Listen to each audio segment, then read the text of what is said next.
Matthew chapter 13, New International Version. That same day, Jesus went out of the house and sat by the lake. Such large crowds gathered around him that he got into a boat and sat in it while all the people stood on the shore. Then he told them many things in parables, saying, "A farmer went out to sow his seed. As he was scattering the seed, some fell along the path, and the birds came and ate it up. Some fell on rocky places, where it did not have much soil. It sprang up quickly because the soil was shallow. But when the sun came up, the plants were scorched, and they withered because they had no root.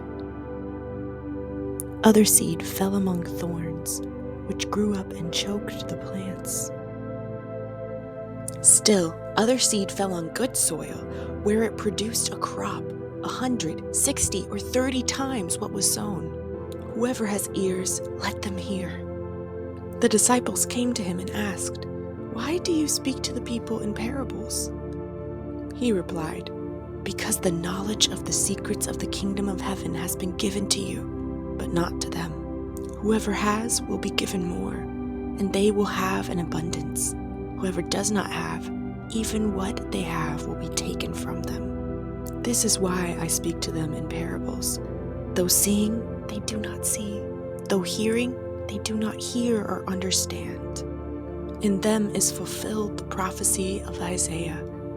You will be ever hearing, but never understanding.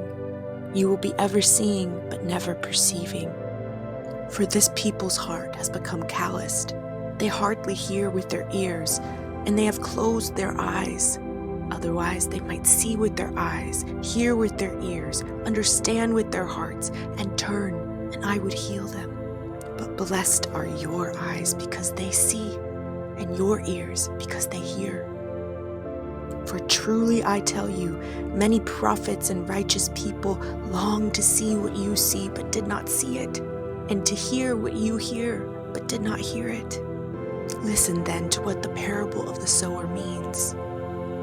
When anyone hears the message about the kingdom and does not understand it, the evil one comes and snatches away what was sown in their heart. This is the seed sown along the path. The seed falling on rocky ground refers to someone who hears the word and at once receives it with joy. But since they have no root, they last only a short time. When trouble or persecution comes because of the word, they quickly fall away. The seed falling among the thorns refers to someone who hears the word, but the worries of this life and the deceitfulness of wealth choke the word, making it unfruitful. But the seed falling on good soil refers to someone who hears the word and understands it. This is the one who produces a crop yielding 100, 60, or 30 times what was sown. Jesus told them another parable. The kingdom of heaven is like a man who sowed good seed in his field. But while everyone was sleeping, his enemy came and sowed weeds among the wheat and went away. When the wheat sprouted and formed heads, the weeds also appeared. The owner's servants came to him and said, "Sir, didn't you sow good seed in your field? Where then did the weeds come from?" "An enemy did this," he replied. The servants asked him, "Do you want us to go and pull them up?" "No," he answered, "because while you are pulling the weeds, you may uproot the wheat with them. Let both grow together until the harvest. At that time I will tell the harvesters, first collect the weeds and tie them in bundles to be burned. Then gather the wheat and bring it into my barn." He told them another parable. The kingdom of heaven is like a mustard seed, which a man took and planted in his field. Though it is the smallest of all seeds, yet when it grows, it is the largest of garden plants and becomes a tree, so that the birds come and perch in its branches. He told them still another parable.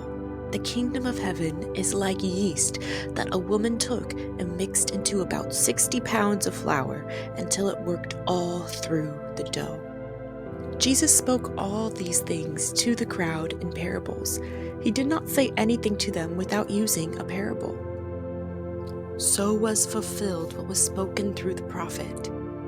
I will open my mouth in parables. I will utter things hidden since the creation of the world. Then he left the crowd and went into the house. His disciples came to him and said, "Explain to us the parable of the weeds in the field." He answered, "The one who sowed the good seed is the Son of Man. The field is the world, and the good seed stands for the people of the kingdom.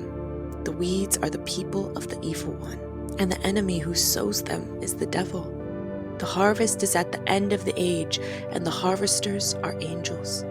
As the weeds are pulled up and burned in the fire, so it will be at the end of the age. The Son of Man will send out his angels, and they will weed out of his kingdom everything that causes sin and all who do evil. They will throw them into the blazing furnace, where there will be weeping and gnashing of teeth. Then the righteous will shine like the sun in the kingdom of their Father. Whoever has ears, let them hear. The kingdom of heaven is like treasure hidden in a field. When a man found it, he hid it again, and then in his joy went and sold all he had and bought that field. Again, the kingdom of heaven is like a merchant looking for fine pearls. When he found one of great value, he went away and sold everything he had and bought it. Once again, the kingdom of heaven is like a net that was let down into the lake and caught all kinds of fish. When it was full, the fishermen pulled it up on the shore. Then they sat down and collected the good fish in baskets, but threw the bad away. This is how it will be at the end of the age. The angels will come and separate the wicked from the righteous, and throw them into the blazing furnace, where there will be weeping and gnashing of teeth. Have you understood all these things? Jesus asked. Yes, they replied. He said to them, Therefore every teacher of the law who has become a disciple in the kingdom of heaven is like the owner of a house who brings out of his storeroom new treasures as well as old. When Jesus had finished these parables, he moved on from there. Coming to his hometown, he began teaching the people in their synagogue, and they were amazed. "Where did this man get this wisdom and these miraculous powers?" they asked. "Isn't this the carpenter's son? Isn't his mother's name Mary, and aren't his brothers James, Joseph, Simon, and Judas? Aren't all his sisters with us?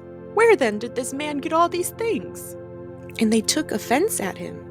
But Jesus said to them, "A prophet is not without honor, except in his own town and in his own home." And he did not do many miracles there because of their lack of faith.